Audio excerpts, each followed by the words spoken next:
संघवाद शासन।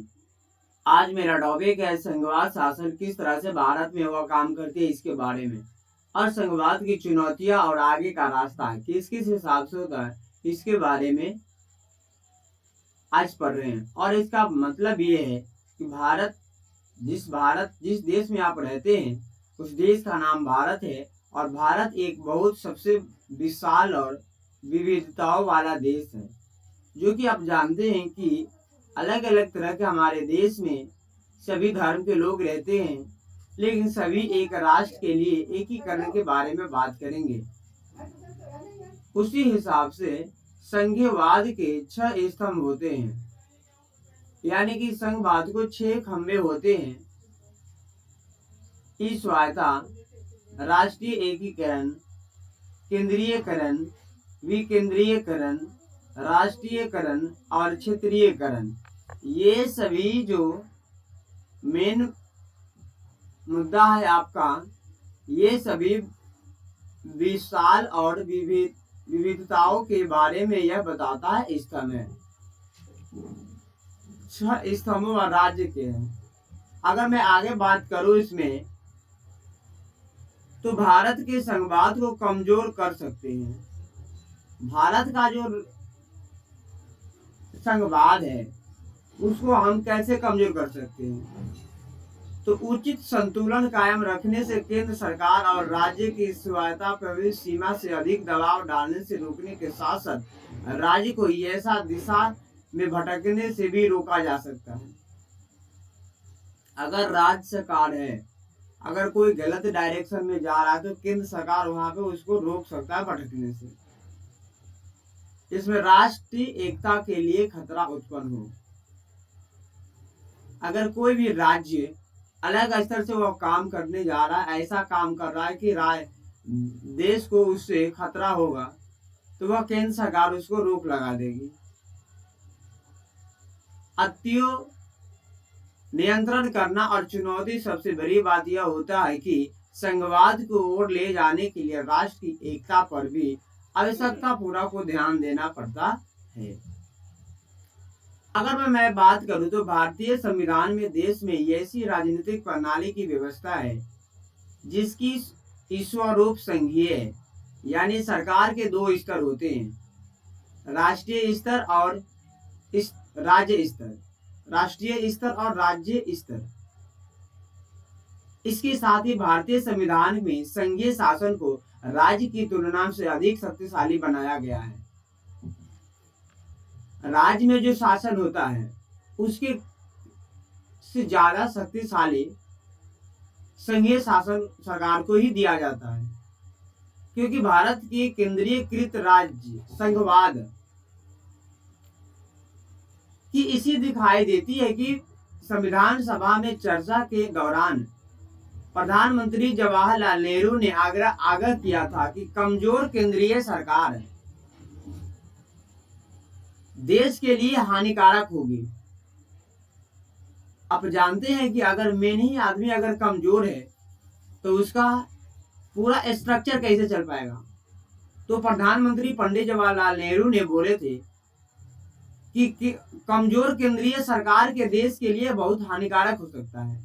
इसलिए केंद्र सरकार को सबसे ज्यादा शक्तिशाली होना चाहिए, और केंद्रीय सरकार शांति सुनिश्चित करने और साझा सरोकार वाले अहम मसलों पर तालमेल कायम करने के लिए और अंतर्राष्ट्रीय क्षेत्र में भी भारत की आवाज को उठाने की सक्षम होनी चाहिए। और संविधान के सभा की अन्य जाने माने भारत के धर्म, भाषा, जाति, वंश, व्यापक विविधताओं को देखते हुए अस्तित्व बनाए रखने और राजनीतिक स्थिति को लिए अधिक मजबूत संघीय सरकार की मांग की। आप जानते हैं कि भारत में अलग अलग तरह के धर्म, भाषा, जाति, इस सभी को मद्देनजर रखते हुए हमें ऐसा संविधान चाहिए जो कि सभी लोग उसमें आते हैं। और किसी को भी उसमें छोड़ने की जरूरत नहीं है। ऐसा संविधान मुझे चाहिए। और राजनीतिक स्थिरता के लिए अधिक मजबूत संघीय सरकार की मांग की। सरकार मुझे ऐसा चाहिए, केंद्र सरकार जो हमेशा संघीय हो और मजबूत होना चाहिए। लेकिन कुछ समय के बाद यह निष्कर्ष गलत हो गया। भारत का संवैधानिक ढांचा राज्य की तुलना में संघ सरकार से अधिक बनाने की दिशा में झुका हुआ है। क्योंकि आप जानते हैं कि भारतीय संविधान में कुछ अत्यंत महत्वपूर्ण संघीय विशेषताएं हैं, जिसे ऑस्ट्रेलिया के संविधान विशेषज्ञ केसी हुबियर ने एक बार भारतीय संविधान के अर्थ संघीय करार दिया था। आप जानते हैं कि ऑस्ट्रेलिया के संविधान के एक विशेषज्ञ ने, उस विशेषज्ञ का नाम है केसी हुबियर ने, कहा था कि भारत का जो संविधान है उस संविधान में अर्थ संघीय करार दिया है और भारतीय संघवाद अनुवंशीय एकात्मक विशेषताओं वाले संघीय राज्य की बजाय अनुसंघी संघीय विशेषताओं वाला एकात्मक राज्य है। इसका मतलब ये होता है कि इसमें विवेक केंद्रीय और अवसर लागत जैसे मसले हो सकते हैं, ताकि बड़े पैमाने पर अगर किसी बात की उत्पन्न होने वाली की फायदा न उठाए, ताकि क्षेत्र अधिकारों के बीच प्रारंभिक असर पर इसे सरकार और स्तर के दूसरे स्तर पर इसे लागत स्थानांतरण के रूप में, मृत्यु के रूप में हम इसे आते या सामने आते हैं।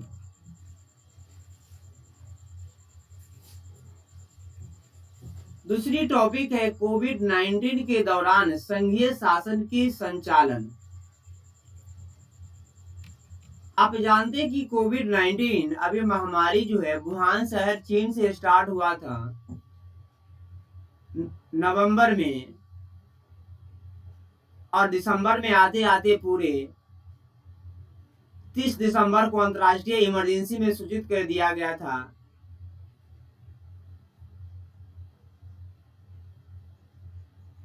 ये बहुत खतरनाक वायरस है। अगर कोविड महामारी के निपटने के लिए भारत की एक कार्रवाई को देखें तो इसका अलग तरह के महामारी के परंपरागत रूप से राज्य के दायरे में समझने वाले क्षेत्र के केंद्र सरकार को दूरगामी सुधार लागू करने का अधिकार दे दिया है। केंद्र सरकार की यह कार्रवाई इस बात का संकेत देता है कि सरकार संघीय शक्ति का फायदा उठाकर महत्वपूर्ण सुधारों को लागू करना चाहती है।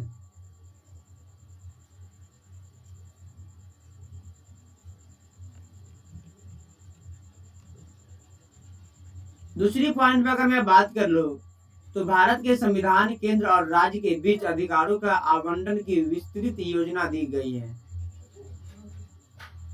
यद्यपि इसमें से अगर एकात्मक ढांचा का आधार भी विद्यमान है तो संविधान के अधिदेश को स्थापित वित्त आयोग, आप जानते हैं कि इसमें वित्त आयोग को केंद्र सरकार और राज्य के बीच राजस्व में बंटवारे की सिफारिश करता है। बंटवारे का सिफारिश इसलिए करता है कि केंद्र परंपरागत रूप से राजस्व पूल में ज्यादातर राशि अपने पास रखता है और राज्य को राशि कम देता है। इस बात को भी ध्यान में रखने की जरूरत है। साथ ही नई परिस्थितियों को भी उत्पन्न होने में बदल गया है। शुरुआती की बात करें तो इसमें ये बदलाव केंद्र द्वारा राजनीतिक सत्ता के कभी कभी देखने को मिलता था।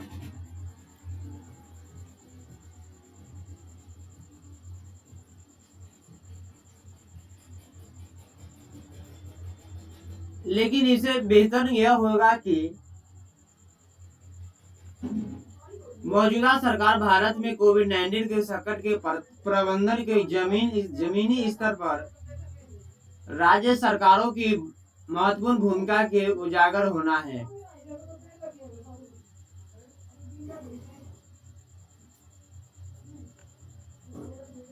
इससे यह होता है कि महामारी के प्रकोप में निपटने के लिए राज्य सरकार अलग अलग तरह से सामाजिक सुरक्षा के लिए भी अपना कानून बनाती है या उस पर लागू करती है।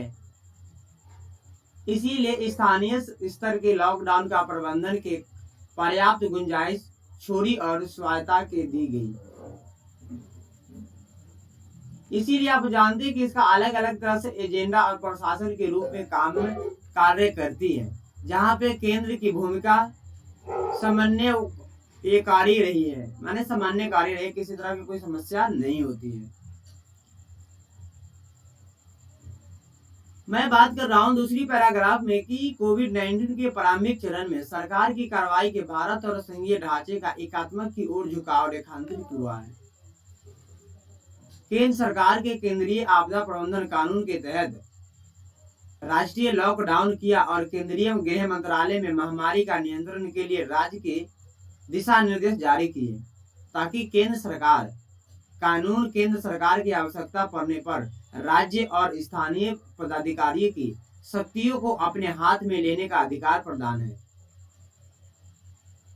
और राज्य को आदेश का पालन, हालांकि उसके पास 1897 के महामारी संबंधित इससे जरिए उन्होंने पास सूचना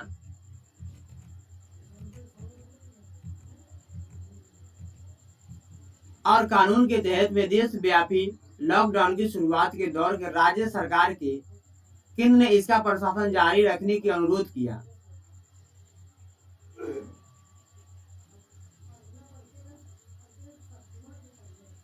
इस बात को ध्यान करना कि लॉकडाउन जो था इसके चरण में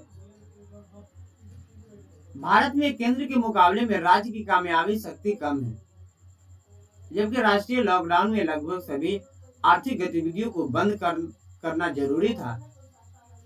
इसीलिए राज्य सरकार के राजस्व में जबरदस्त गिरावट आई और आप जानते हैं कि हमारा भारत का जीडीपी बहुत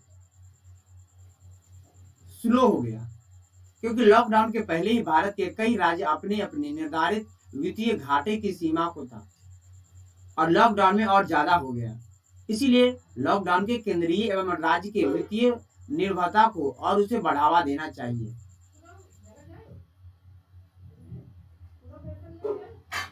क्योंकि आप जानते हैं कि मई 2020 में भारत की वित्त मंत्री ने लॉकडाउन के बाद अर्थव्यवस्था को फिर से पटरी पर लौटने की प्रक्रिया को आसान करने के उद्देश्य को सिलसिले के अनेक सुधारों की घोषणा की थी।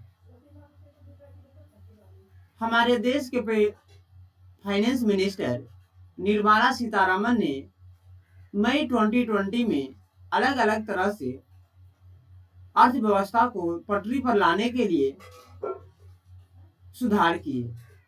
इससे यह पता चलता है कि केंद्र सरकार ने राज्य सरकार के उधार लेने की सीमा उसके सकल घरेलू उत्पादन से 3% से बढ़ाकर उसे 5% कर दिया गया था, ताकि हमारा किसी भी तरह का लॉकडाउन में जो आर्थिक स्थिति खराब हुआ है देश की, इसमें कि जल्द से जल्द हम उसको भरपाई कर सकते हैं, उसे पटरी पर लाया जा सकता है। इसीलिए ये सोच निर्मला सीतारमण जी का है। आप जानते हैं कि सीमा के सिर्फ 2.5% राशि बिना शर्त है और इससे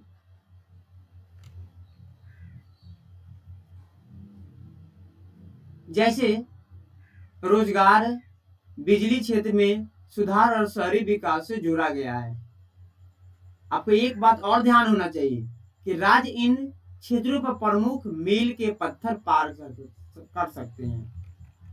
दूसरी अगर बात करूं तो कृषि क्षेत्र में सुधार का असर सबसे ज्यादा वायता पर पड़ सकता है, ताकि आप जानते हैं कि देश की विकास और खुशहाली के लिए जरूरी है कि भारत को कृषि राज्य का विषय और राज्य केंद्र सरकार और इसके द्वारा सुलझाए जाए मामूली सुधारों पर विरोध शुरू देते हैं, ताकि हालांकि कृषि सुधारों के लंबे समय से चल रही आ रही कृषि विपणन प्रणाली में बदलाव आएगा। इससे आपको ध्यान देना चाहिए कि व्यापारी और कृषि संबंधित एक गतिविधियों को राज्य के सीमा के भीतर ही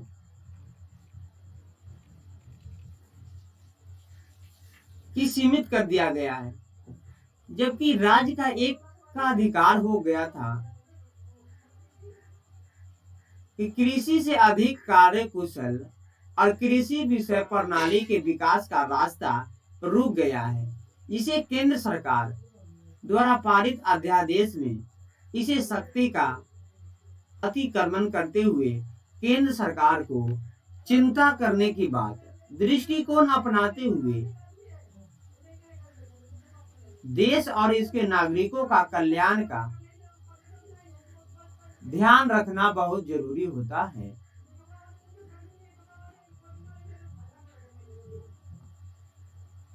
पंजाब जैसे कुछ राज्य में सुधार के कुछ विशेष क्षेत्र कृषि को लेकर अपना विरोध दर्ज कराया।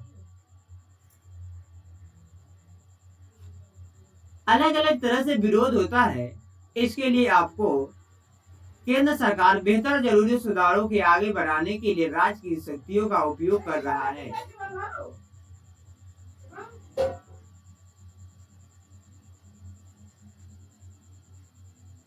हालांकि आप इस बात को ध्यान देंगे, कृषि और श्रम बाजारों से संबंधित कुछ उधार राजनीतिक वर्चस्व के पुराने दौर से बनी नीतियों को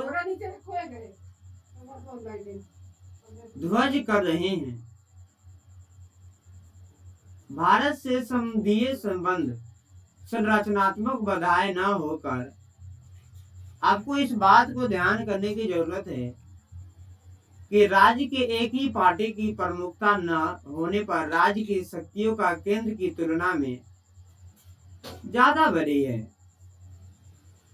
महामारी के अन्य प्रभाव चाहे उसे संघीय संबंधों से नए दौर से मजबूत किए, जिसे राज्य के केंद्र की सुधार करना प्राथमिकताओं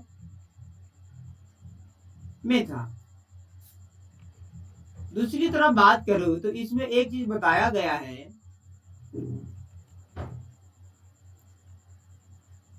पूरे देश में कानून का प्रारूप तैयार करने के लिए पारित कराने के लिए राज्य सरकार के साथ परामर्श की प्रक्रिया केंद्रीय स्थान पर ग्रहण कर लेती है, और इसमें इतनी अधिक विविधताओं का ऐसा कानून पारित कराने के लिए मंच खोजना अक्सर बड़ा मुश्किल होता है।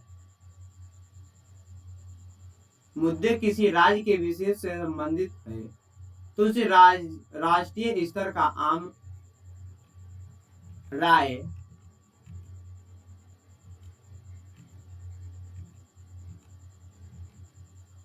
कायम नहीं हो पाती।